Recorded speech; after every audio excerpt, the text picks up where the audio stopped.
राजकीय वर्तुळातून अजित पवार यांच्या निधनानंतर बारामतीमध्ये हुकुमशाही कारभार सुरू आहे। विकास कामं रखडली असून गुन्हेगारीत वाढ झाली आणि अजितदारांच्या निधनानंतर बारामती पोरकी झाली असून कुणीही लक्ष देणार नाही अशी तक्रार बारामतीकरांच्या नावे लिहिलेल्या पत्रातनं समोर आली आहे।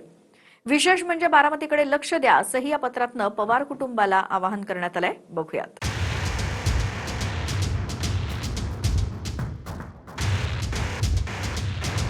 अजित पवारांच्या निधनानंतर बारामतीत अनेक विकासाची कामं रखडली आहेत आणि गुन्हेगारीत सुद्धा वाढ झाली आहे अशी तक्रार खुद्द बारामतीकरांनीच एका पत्राद्वारे केली आहे। समस्त बारामतीकर म्हणून पवार कुटुंबियांना एक पत्र लिहिण्यात आलंय, ज्यात अजित पवारांच्या निधनानंतर बारामती पोरकी झाल्याचीही खंत व्यक्त करण्यात आली।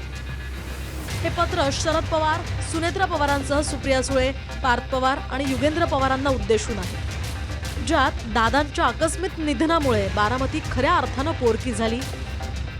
आज बारामतीमधील सामान्य नागरिक अनेक प्रश्नांना सामोरं जात आहे। नगर परिषदेचा कारभार अत्यंत असमाधानकारक पद्धतीनं सुरू असल्याची नागरिकांमध्ये भावना आहे। एखादा हुकुमशाह ज्या पद्धतीनं सत्ता चालवतो त्याच पद्धतीनं नगरपालिकेचा कारभार चालवला जात असल्याचं चित्र दिसतंय। बारामतीमध्ये गुन्हेगारी वाढतीये। सर्व काही एका व्यक्तीच्या नियंत्रणात असल्यासारखा एक कलमी कार्यक्रम सुरू असल्याची ही चर्चा आहे। बारामती ही केवळ एक राजकीय जागा नाही, ती शरद पवार साहेबांनी आणि पवार कुटुंबानं वर्षानुवर्ष घडवलेली विश्वासाची भूमी आहे। म्हणूनच पवार कुटुंबातील सर्व मान्यवरांना विनंती आहे की बारामतीमधील सामान्य जनतेच्या समस्या, नगर परिषदेचा कारभार, वाढती गुन्हेगारी आणि प्रशासनातील मनमानी याकडे गांभीर्यानं लक्ष द्यावं, जनतेचा आवाज ऐकावा। अजित पवार हयात असताना बारामतीतला जनता दरबार सकाळी 6 वाजता सुरू व्हायचा। अजित पवारांचं पुण्यातल्या बारीक सारीक गोष्टींकडे सुद्धा लक्ष असायचं। मात्र अजितदादांच्या पश्चात सारा आलबेल नसल्याचं चित्र स्पष्टपणे दिसतंय।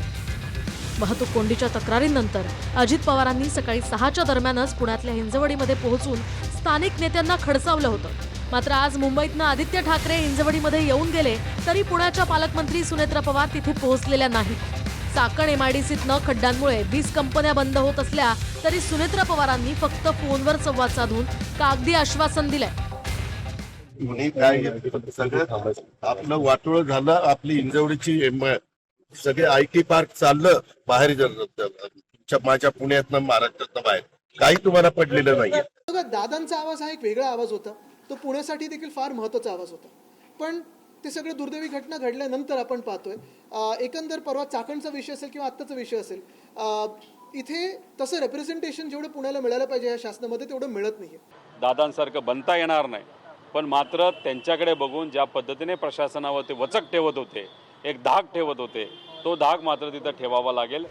पत्रातील धक्कादायक मजकूर म्हणजे अजित पवारांच्या पश्चात बारामती नगर परिषदेत हुकुमशहाप्रमाणे एक व्यक्ती कारभार चालवत असल्याची तक्रार करण्यात आली आहे। खुद्द बारामतीकरांनीच याबद्दल पवार कुटुंबियांना लक्ष घालण्याचं आवाहन केलंय। सरकारी संस्थांबाहेर जराही कचरा सहन न होणाऱ्या अजित पवारांच्याच बारामतीत त्यांच्या पश्चात जर समस्यांचा आगार बनलं असेल तर ही गोष्ट नक्कीच चिंताजनक आहे। पत्राची दखल घेतली जाऊन काही बदल दिसतात का हे पाहणं महत्त्वाचं असेल। नवीन काय ना काय नवीन पत्र हे येत राहतात। मला आठवतंय पूर्वी पण काहीतरी एक पत्र आलेलं, परत काहीतरी एक नवीन पत्र आलेलं, आणि हे सगळे पत्र अनॉनिमस असतात। पत्र कोण लिहितंय हे काय तिथं खालती ते त्यांचं नाव लिहित नाही। पुढच्या वेळेस तुमच्या माध्यमातून विनंती करतो मी त्यांना, जे हे पत्र लिहितात तुम्ही नाव तरी लिहा, म्हणजे चर्चा करता येईल, बोलता येईल, नक्की काय त्यांची अडचण आहे हे आम्हाला समजून घेता येईल।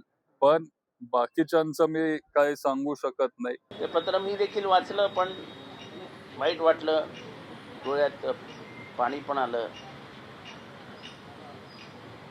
एका माणसाच्या जाण्याने एका शहराचा किती त्रास होतो, त्या शहरातल्या लोकांना किती त्रास होतो हे त्याच्यावरनं दिसतं।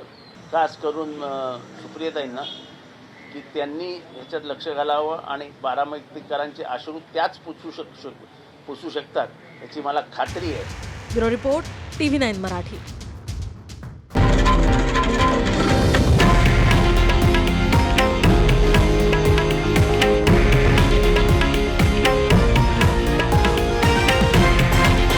हे आहे देशातील नंबर 1 न्यूज नेटवर्क आणि आपण पाहत आहात TV9 मराठी, एकमेव।